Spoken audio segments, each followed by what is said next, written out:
Merci beaucoup, le fédéral. Est-ce que tu as dit l'IDPS Maboko? IDPS viva! IDPS viva! Oui, ça a été l'occasion pour nous de comprendre un peu l'historique de notre cher parti. Et surtout qu'avec les invités qui sont avec. C'est important de connaître notre histoire parce qu'on dit, si vous ne connaissez pas d'où vous venez, vous ne saurez plus jamais où vous allez. Amen. Donc c'est un peu ça, nous connaissons notre histoire et nous sommes obligés de continuer cette lutte, de combattre pour pérenniser notre cher parti IDPS. À présent, nous allons passer au témoignage. Vous savez, le parti est né, le parti a ses contraintes. Alors il y a des gens qui ont vécu. Comment est-ce que le parti a commencé? Ce qu'ils ont vécu comme contraintes, comme avantages, comme désavantages, ce qui les rend encouragés, ce qui les rend découragés pendant un certain temps. Alors j'aimerais inviter ici présents nos deux frères qui vont devoir témoigner. Il s'agit là de Papa Mavinga et M. David Mwanakuta, que je vais demander avant tout d'être vraiment précis lors de votre témoignage. Donc je vous demanderai d'être un peu vraiment précis. M. Mavinga s'approche déjà pour son premier témoignage. On peut l'encourager par des applaudissements.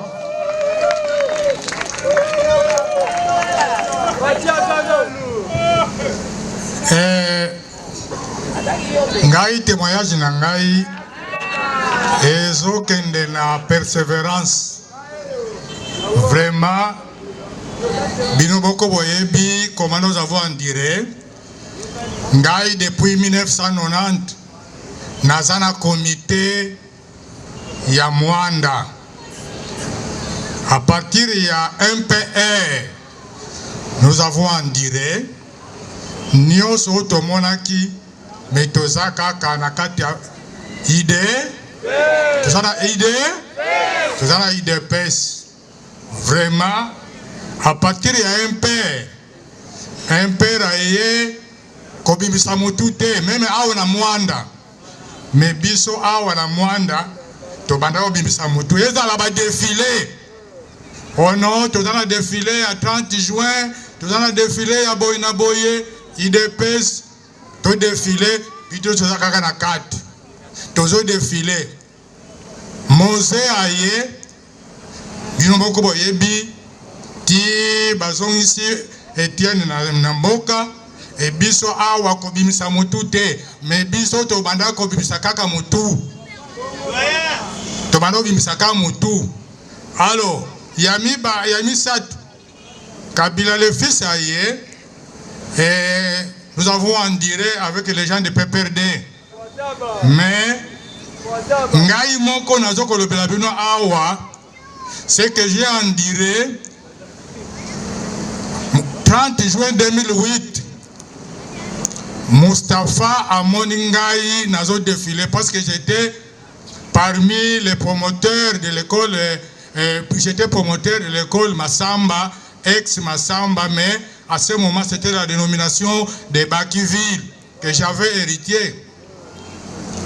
À Moningai nazo défilé le 30 juin 2008, le 1er juillet 2008 à Bensinga na bureau, à Ebsingai, Mokulingate, Mutuai Depes, Nakatia Baki, Kanga école. Nanatali a, mais maintenant, Yango ils ont fait vivre Ngai. Nakangi kak, mais moi, nalongo na IDPS, Nasa kaka na IDPS, banda wana kino lelo. Mosala na ngai ekufa, mais nasa kaka na IDPS. Vraiment, ni na ngai, témoignage na ngai, ezana persévérance. Nazo senge pa biso baso tozali awa. Tozala na persévérance, kokendeke pa esikate, onga naza na uti na IDPS, na komi na MP, na komi boy na boye. Eza malamu bingi te. Kanga to kanga makana ide. To kanga makana ide. Pes. Merci mi. Merci beaucoup, la persévérance paye. Aujourd'hui, nous sommes au pouvoir parce que nous avons persévéré. Merci beaucoup, Papa Mavinga. David Mwanakuta. David Mwanakuta. Est-ce qu'on peut l'encourager par les applaudissements? Papa David, merci beaucoup. Nayoki Binote.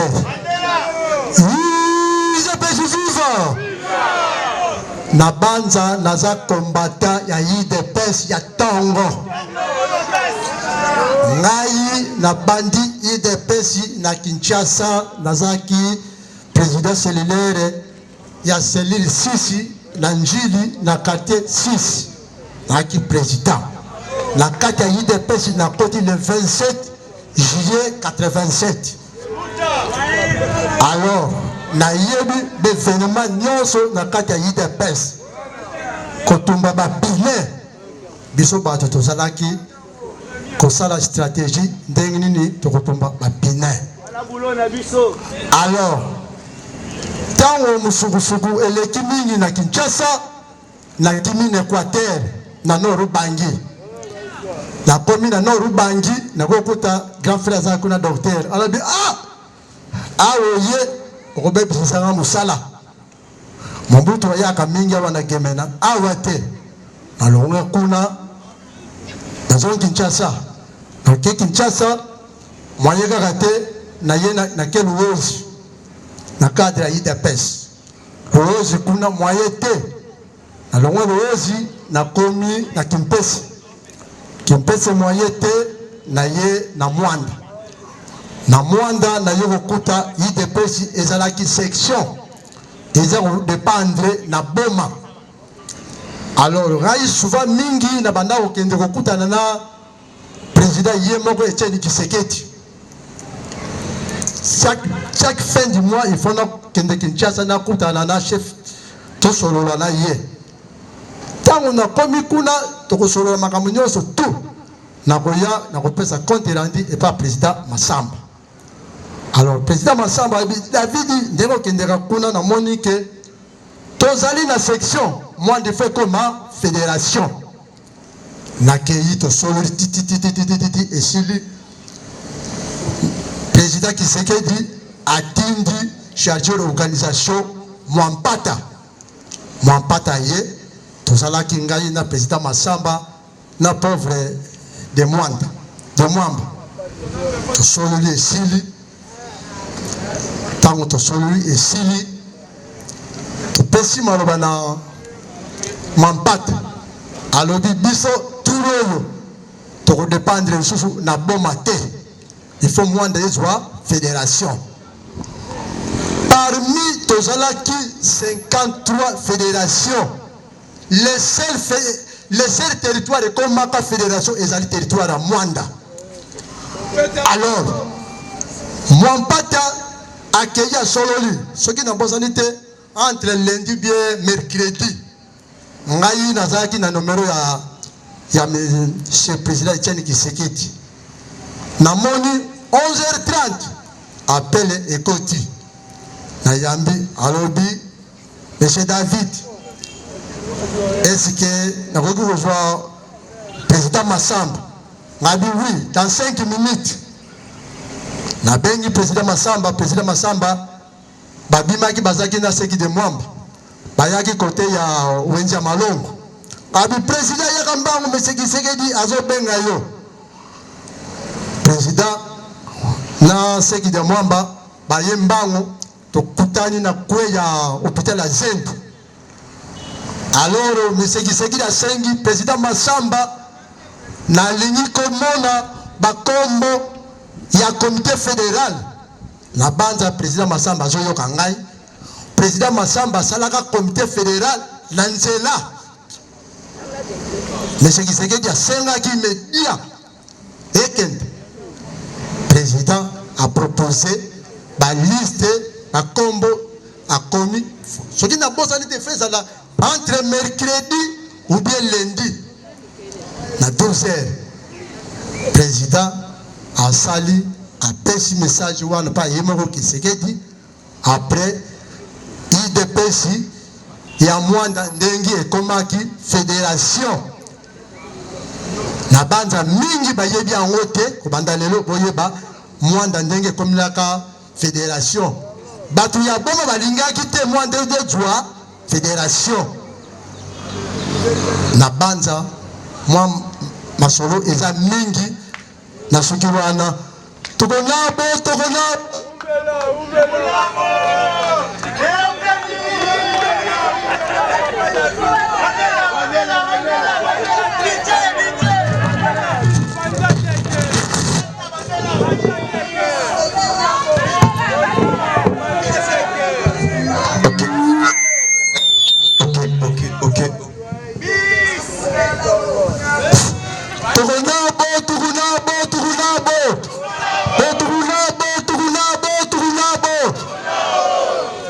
Alors merci ndambo nazaki na yango wana na kati ya fédération ya Mwanda. Merci beaucoup. Merci beaucoup, Monsieur David Mwanakuta. UDPS viva! UDPS viva! Oui, nous continuons notre célébration.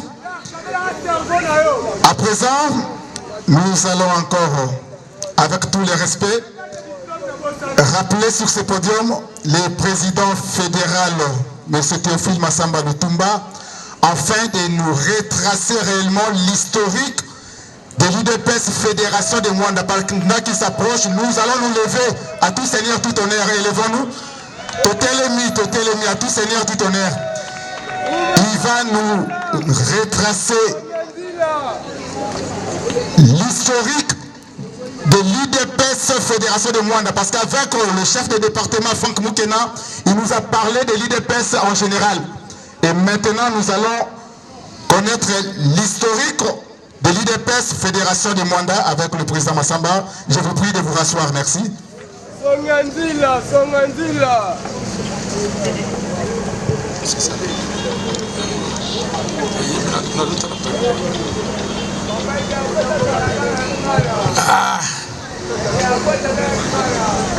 UDPS viva! UDPS viva! Mais bato balobi mingi photokota pona ko expliquer malam boyete.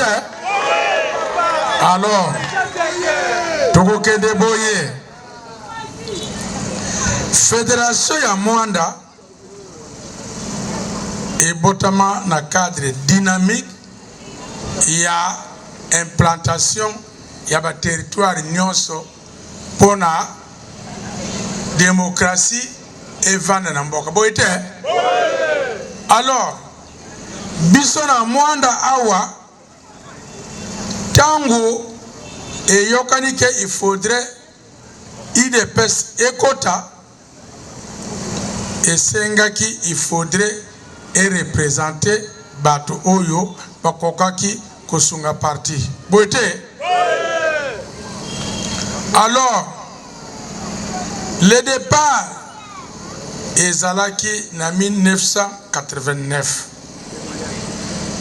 que territoire ya Mwanda ezalaka toujours section. Ndenge témoignage ya monsieur David.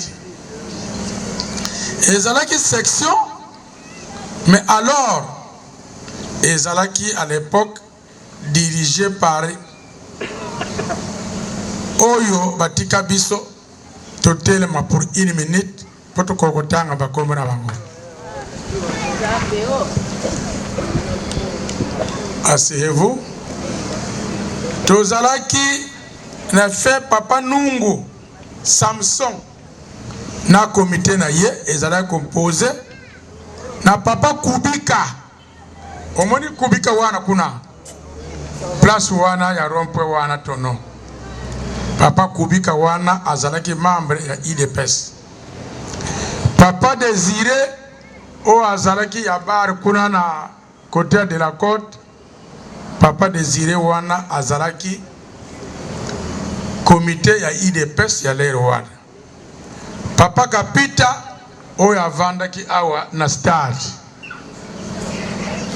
Alors na moment wana ngai na kutaki sasa na kutaki bango bazo evre mais na kotisaki na mutute j'observais parce que na moment wana na kutaki en dehors de papa wana na yego kuta Kofi Mubanga na Papa Souza Bwaka na Jean-Marie Mwambakazati qui faisait le secrétariat y a parti. Alors, un moment, naba événement banuku ya nenge chargé de communication, Papa Franck Tokolobawa, la dictature était trop dure jusqu'à tel point que les gardes civils, les nani et comme qui problème. Surtout l'air, qui monument, il y a le boko où ils ont na territoire. Bon, il n'y a pas qu'un mot, hein? Le boko où ils ont na territoire, c'est l'île de Pes qui l'a détruit ça. Alors, et comme qui chasse ya kusakanate. Pendant que les musikate, tango papa nungwa ye kukufa,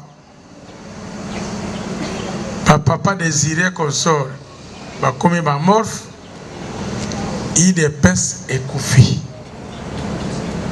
Il restait seulement le secrétaire Mwamba Kazadi, na Kofi, que moi j'avais vu à tout moment venir insister de manière que Ngana relancé IDPS. Parce que Ndengena Lobaka, mon arrivée à Mwanda, j'avais aussi un peu de moyens. Oh, et c'est il faut moutou ya kufungola motema akota pour qu'on booster parti. Et qui que je suis, Nazaraki moutou ya lobbying ya makas comme vous le sentez jusqu'aujourd'hui. Il faudrait se sacrifier pour na kota tumeka kosala o esengeli. Avec beaucoup d'insistance, j'ai accepté. Bon, ça va, tout ça, la comité. Tant que ça, le comité, si les champs, n'a dirigé section. N'a lui, non. N'a pas d'occupation mingi, d'être yokozwa, monsieur Souza Bwaka, comme président sectionnaire. Monsieur Souza Bwaka Koti, à ce moment-là, Ngaï n'a se donné, n'a banni qu'au fouta location et local immédiatement. Wana en 1989. Parce que moi, je suis arrivé à moi en 1986. Et comme maintenant, il faudrait tout ça là tout. Pour même le bureau, ils ont quitté. Et rien. Et puis, Batouap, je me suis donné la peine de manière que tous les bureaux, dans ma vinga, tout le vrai, collègue à la radio Oyo RSM, l'air wana, wa fungolongo ezalaki na zan wana, moi loko wana. Biso to lekana radio wana tango honorable Ndombas bazo sala na doyen Mavinga, mais nous on passait là-bas pour tous les moyens de passer mon message pour Batubaya malgré la paix. Mais moi j'ai dit en tout cas sur lundi au Banga pour faire avancer le côté. Et puis c'est la raison pour laquelle na kanganga mingi na papa David o to ko pesa témoignage awa parce que lui il faisait que ça à tout moment les raisons de sombe comme il va au marché, alors il profitait chaque fois comme en permanence qu'il y a des journaux tout ça. Et il y a aussi M. Kabengele Stéphane a aidé qui peut biso mingi la communication na ba journaux parce qu'il travaillait la RVA. Alors, chaque fois que je tire la journaux, ils ont un aéroport, il y a la biso. Nandenge pe ba yago koma bango ba comité de soutien. Mais après, alors, pendant que les musikate, tant que commis na moment ya se faire enrôler na 2006 nazo sauté biloke belé. Donc comme en 2006 il faudrait IDPS tout s'enrôler. Mais un message qui était venu de hiérarchie de Kinshasa, les frères nous a demandé de se faire enrôler. C'est la raison pour laquelle moi de se faire enrôler Zali. Mais c'est le président qui était le titulaire à notre ainsi accueilli à se faire enrôler. Bayoko découvrir mon sapena yewa ndenge to chaka wana to yoko akile na parti ngakuti na salaki te na kansi na zaki na voyage tangu na ye au proposition ezaliawa il faut sous longwa à se faire enrôler tala kuto encre comment on appelle ça ndambile ndendebile voilà ezana le bogo na ye moya kota de susu ezate lui aussi Olé aye baké la politique et bongo, il s'est fâché à Kenya Yekaka. Nous sommes restés jusqu'à tel point que Toyoko Koma Ngaï n'a remplacé automatiquement na poste na ye ou Yazalaki. Alors, Tiango Tokoti et Zalaki moment maintenant, il faut faire face. Tolongwe wana toyoko za susu mwa difficulté ngana yoko fungula dépôt awa na memi IDPS place wana ils ont continué to keti na makidi toujours na lobbying. Alors maintenant pour ma fédération ndenge papa David a lobby. Comment que maintenant on a un problème. Imaginez-vous, c'est la raison pour laquelle même Bangonios, l'équipe secrétaire général, Bamounaka moins des aides comme ça.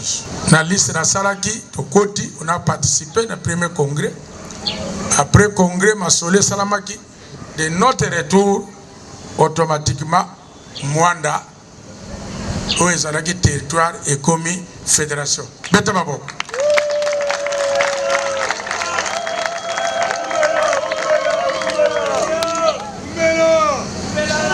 Alors, on a 2010. En 2011, tout pays, première élection à Bissau. Puis en 2009, tout ça l'a quitté. Tout côté avec l'effort converti. Toujours dans le lobbying, na passe, na ngai, bambonge consort. Je ne sais pas, n'a quoi contredire. Toujours pour réussir qu'on soit député, il y a les bossos, pasteur Mbouela. Ayakou Leka à peu près avec 11 000 voix. Tout y a continué jusqu'à tel point que tout y a comme maintenant en 2017.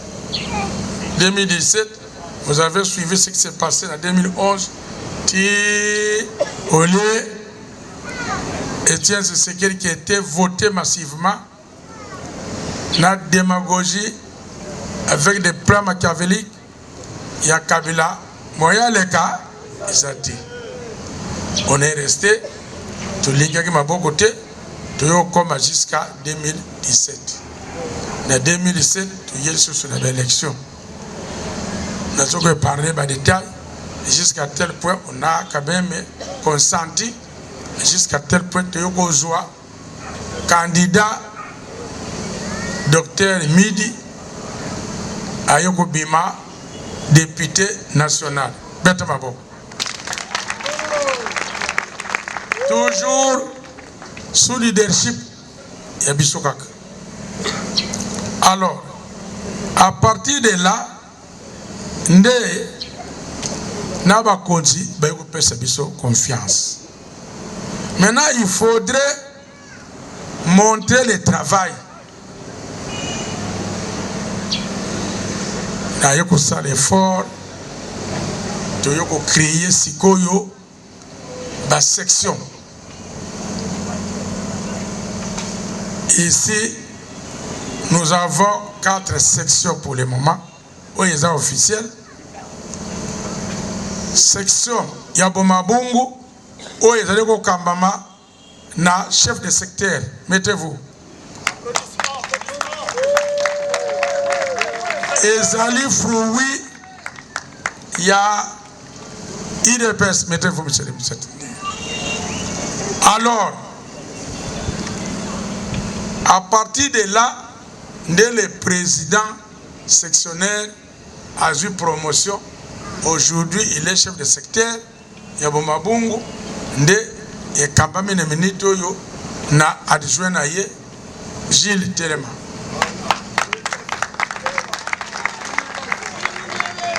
Allez, botte ma délégation nyonso e woti Bomabungu ba bete bino mabo.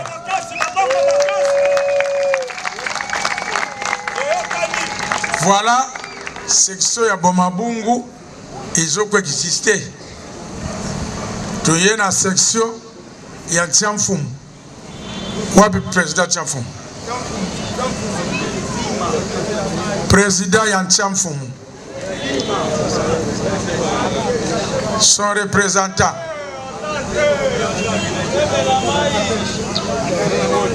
Ça va. Vous allez sortir la victoire. Dans la section, il y a Yann. Mais je sais bien que le président est empêché parce que lobby a accompagné le corps et qu'il y a un mboka wana pour qu'il y ait un kuna. Na éviter ce qui batu ya Yann bakokoza la piao.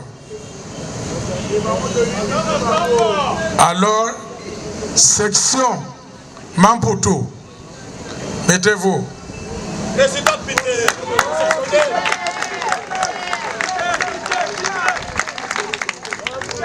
Mettez-vous. Le président, il y a section, il y a Mwandaville. Cette section-là, je ne sais pas, il est malade, mais c'est une situation à revoir dans les jours à venir.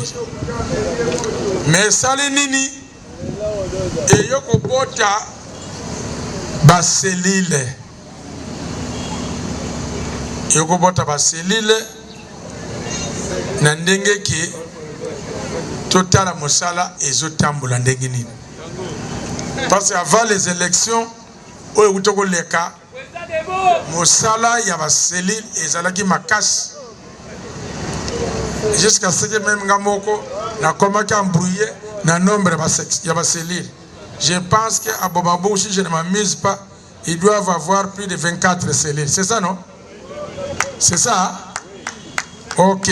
Mettez-moi beaucoup pour l'abattoir. Alors, section Mampoto, de vous-même, vous avez combien de sections? Cellules? Combien? 15 cellules. Ville, Mwanda, combien de cellules? De l'organisation, 13 cellules. Il faut inventoriser les tout parce que Oyo Koufa et Kangami. Il ne faut pas compter na Oyo ils ont existé. Parce que jusque-là, nous avons un travail à faire. Alors, Yango Wana, au nom de tous les membres du comité fédéral, au nom de toutes les branches de la fédération, Ligue des femmes, Ligue des jeunes, égalité hommes-femmes, et à vous tous, il faut prendre part, avez pris part à la cérémonie de ce jour. Je vous souhaite bon anniversaire. Que vive IDPS, que vive la Fédération des moines. Je dis et je vous remercie. Oui, merci. Nous continuons notre cérémonie. Nous tendons vers la fin. Comme la cérémonie est présidée par le président fédéral, vraiment, il va nous excuser de temps à autre de pouvoir lui rappeler sur cette chaire. Parce que la cérémonie est présidée par le président fédéral. Donc, ne vous en faites pas lorsque vous allez voir le président fédéral défiler, parce que c'est lui qui préside la cérémonie. Nous allons à présent inviter le vice-président Jean-Claude Bukanga, qui viendra pour nous parler sur les défis à relever pour l'UDPS. Ensuite, le président fédéral va revenir afin de nous présenter les différentes autorités et différents invités. Mais c'est le président, est-ce qu'on peut encore l'encourager avec vos acclamations? Président, à vous la parole. Merci beaucoup pour la parole. IDPS viva. IDPS viva au Vandata et bien au Vandé, ton anniversaire. Est-ce qu'on peut s'élever? Est-ce qu'on peut s'élever? IDPS viva! IDPS viva! IDPS viva! Etienne Tshisekedi, Félix Tshisekedi, Béton, Canon, Songanzil. Est-ce qu'on peut acclamer très fort pour l'IDPS Tovandi? En tout cas, merci Mingi, na collègue Sanga parmi mes intervenants. Merci na président fédéral pour le programme, ainsi que l'organisateur. Na kanisi les résumés, il y a cérémonie toyo qui déjà là intervenant. Nyon son a témoignage ou réconforté biso. Nini tolingito bakisa pour la concile sans cérémonie à poko lelo. Et ça défi oyo de la IDPS. Quels sont les grands défis pour l'IDPS? Il faut te mettre dans la question. Oui, tu as parti au pouvoir. Est-ce que tu as des sont en limité? Mais définir ni oyo la biso. Et ça a été. Ce que tu définis ni la biso. Et ça pour yon nga toza la pré pour te relever défi wana. Défi à liboso oyo mwana IDPS a sengela yeba sur le plan national. Et ça li défi à patriotisme. Et ça bon côté. To trahir mboka na bisote. To moni lo lenge nini mokonza mboka azo souffrir pour la traite oyo baza tout autour ya ba institution tout autour na mboka na biso oyo bazo tia pays à mal malgré les efforts de développement avec les traites que nous avons les manques de patriotisme mboka ezozonga kasima. Na yango biso IDPS to combataki contre les antivaleurs et sengel la biso to fungula miso partout ce que tu as mis et tolinga mboka na biso to trahir mboka na biso aboyi kop andimi mboka ezonga na maboko ya ba congolais. Alors la ben fort on mokonza mboka zo bet awosala betela mokonza mboka vraiment maboko makasi parce que ce n'est pas facile. Et ça facilité à tenir contre toutes les complicités oyo azo kutana na yango. Défi Moussou Césali, comment allons-nous conserver les acquis du premier mandat? Les aboyés, ce batunyo bakiango zani toyebi. Oyebi le plus grand programme au en Afrique. Oyola les salamaté, salamagana Sénégal, mais une partie, c'est le programme PDL 145 territoires. Ba développement kambo kana ba ville time bandakana na ba province na ba territoire. Yango le programme PDL 145 territoires, c'est un grand programme où le développement na Congo mobimbape ko impacter ba pays voisins. Donc biso nyonso de sengel na biso to za na ekenge sika nyonso ma batonga ki mo école, batonga ki centre médical, to lengela yango to batela to dénoncer bato ba ngi bébé ça parce que c'est un grand programme où ememi jalousie et belé. Mindele so ba pesi le lom konzamboka respect na considération, c'est parce qu'il a une grande ambition pour notre Congo. Et cette grande ambition ali Congo est à la retrouver. Congo est à la élever, peu Congo est à la respecter. Et l'autre défi, c'est bien évidemment réconcilier les peuples entre eux. Les vivre ensemble. Nous avons combattu les antivaleurs. Biso moko IDPS et sengé biso to la saké toza bomoko. Toza na bikolo te na kati ya IDPS.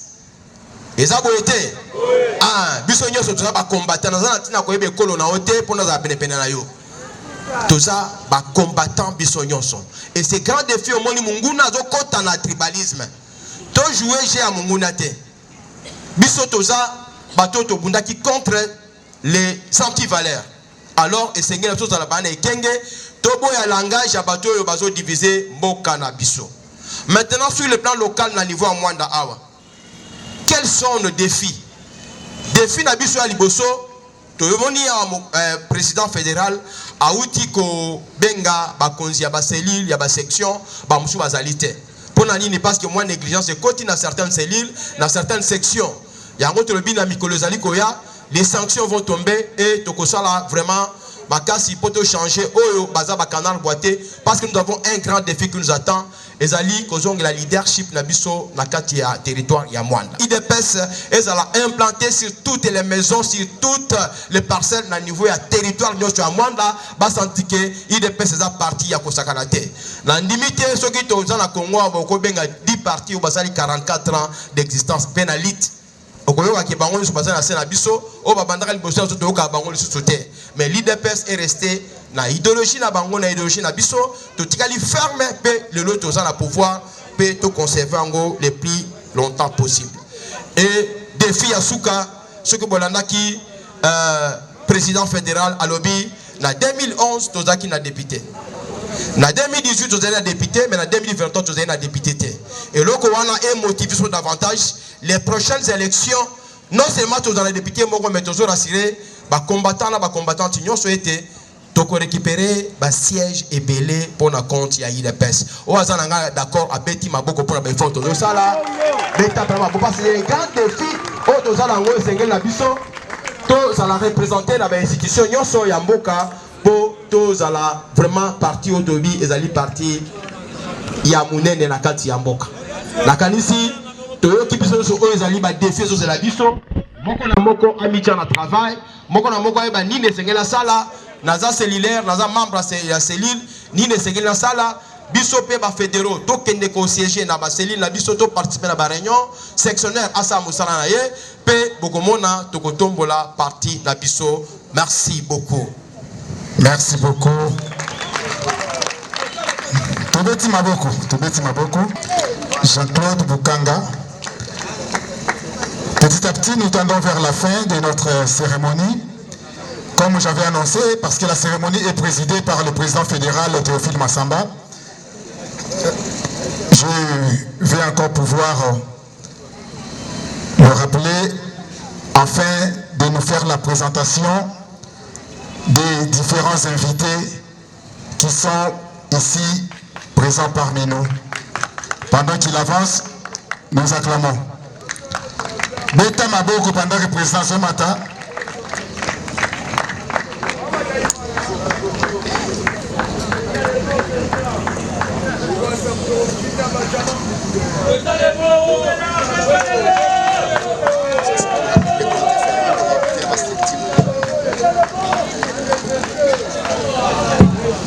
Bon, sans plus tarder, nous allons présenter bino les autorités oyo bayeko kosanganana biso pona ko commémorer date oya lelo ezali date historique.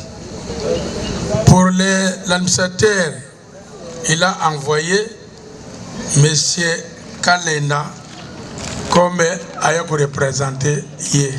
Telema papa Kalenda to betro mabo. C'est le représentant de la TEA Kindwel.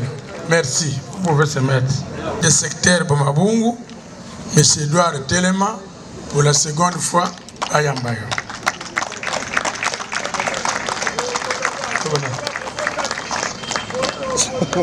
Nous avons nos combattants Yatongo, qui sont aussi les responsables de venir inviter. Nous avons les chefs, il y a OCC Mwanda Telema to betelo maboko. Beta maboko makasi.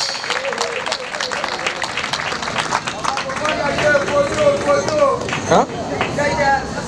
Accompagné na segona ye papa Telema to bosani yote to betelo maboko to boyingambu limbisa biso.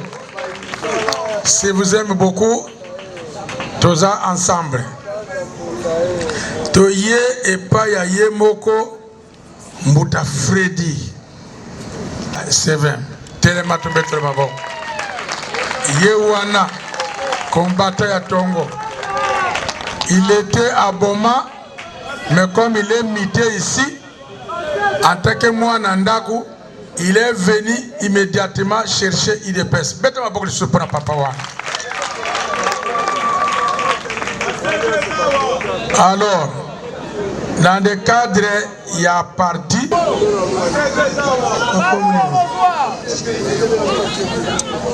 Bon, tout comme une union sacrée. Union sacrée de la République, soit de la nation. C'est ça, non? Alors, Yango et Sangisi n'est pas parti politique. Le compte juif va représentant et va parti politique ouana.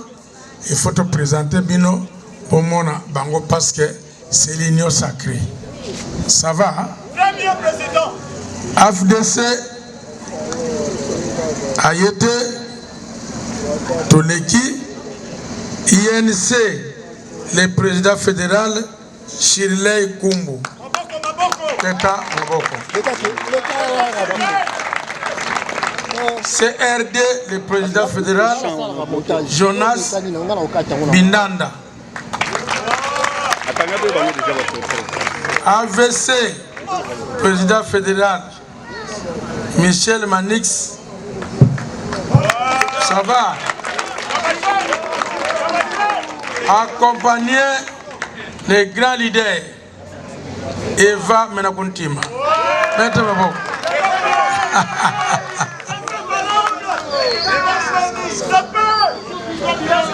NVCC, les représentants de la coordination territoriale de l'Union sacrée. Alors, le comité fédéral IDPS n'a pas stricté nango ou ils ont kabamba, c'est-à-dire comité fédéral IDPS, comité de la Ligue des jeunes, Ligue des femmes, et parité, égalité, beauté les mains, parce que vous êtes les cadres du parti.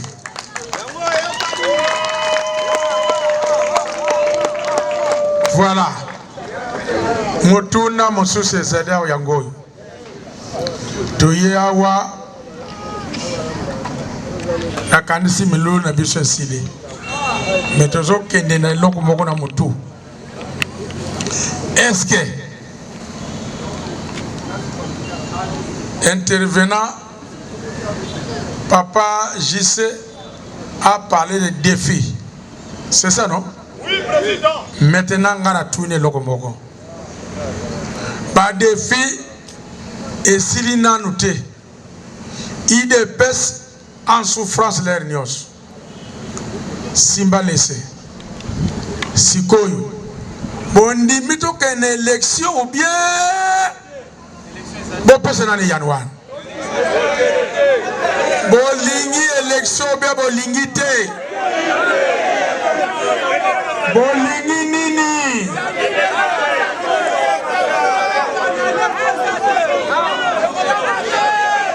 Bolingi nini?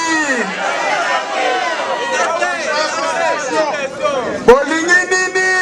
Changement de constitution, président. Voilà. Et loko ya mutuya otoke nango yango wana. Na yebike ezabi tumba. Le président JC vous a présenté comment il faut combattre, il faut être dynamique avec une certaine pour de manière que to barricade nzela na oyo balingi makambo ya dialogue boyete bolingi dialogue voilà nakanisi mpo na ngai na soki wana epui. Merci beaucoup, le président fédéral. Alors, ma solo élection, Tokobé Tango, après 2035, toujours continuer nano.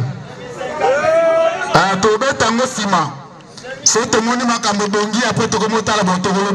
me nomme au nom de M.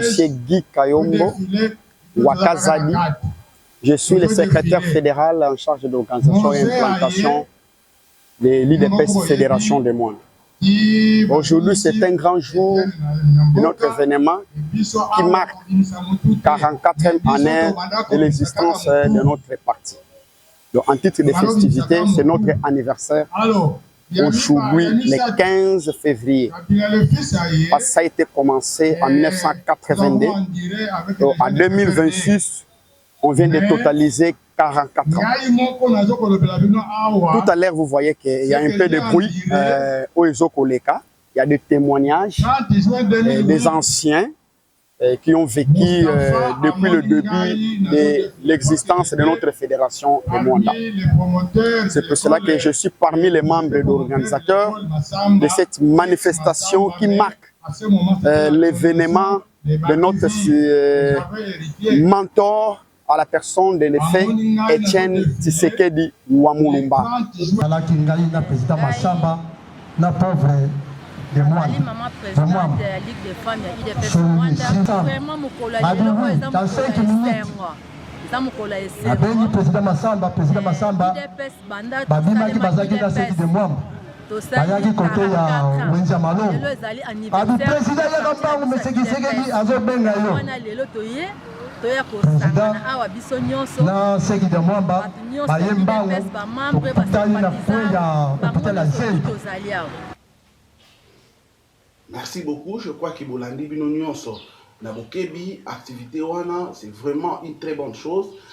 Pour profiter de l'occasion pour que tu encourager IDPS Fédération de Mwanda, va continuer l'activité wana, va multiplier l'activité. J'ai beaucoup apprécié ce qui a été dit. En tout cas, vraiment, ça prouve que l'IDPS Fédération de Mwanda va commémorer le pôle à Batunion sauté. Et ils ont prévu, ils ont fait cela dans la thématique appropriée. Et ça prouvait le professionnalisme, ça prouvait le côté intellectualisme. Il y a IDPS Fédération de Mwanda. En tout cas, vraiment, coup de chapeau, dans la union sur les participants qui, entre autres, différents intervenants, en commençant aussi par le modérateur Oyazalaki fédéral Georges Nzenza, où a sali modération Moko Kitoko, où a travaillé en collaboration na fédéral Guy Kayombo. En tout cas, vraiment, c'était très très bien. Nous mettons coup de chapeau, nous félicitons. Activité on a les cas qui nous sommes très fiers nous les encourageons à les faire beaucoup plus pour que rayonner parti na bango IDPS awa na territoire ya Mwanda. Alors merci beaucoup. Nabino nyonso obolanda kibiso na bokebi ndenge toyebisi bino, nous vous rappelons, c'était la commémoration du 44e anniversaire de l'IDPS où il y a sali 37 ans dans l'opposition et puis 7 ans dans le pouvoir. Mais quelqu'un peut réfléchir, brosser, qu'est-ce qu'ils peuvent faire, ou soit comment est-ce qu'ils peuvent continuer leur lutte où ils sont basés sur leur slogan favori, les peuples d'abord. Alors nous vous laissons, nous vous fixons rendez-vous très très prochainement pour un nouveau numéro, toujours dans 4 émissions de Bisso, Tolobela IDPS, émission Wapi, to mettre à votre disposition sur les réalités de l'IDPS en général et plus particulièrement c'est ce qui se passe dans le territoire et à Mwanda, dans l'IDPS Fédération de Mwanda. Merci beaucoup, bye, à très bientôt au prochain numéro. Merci.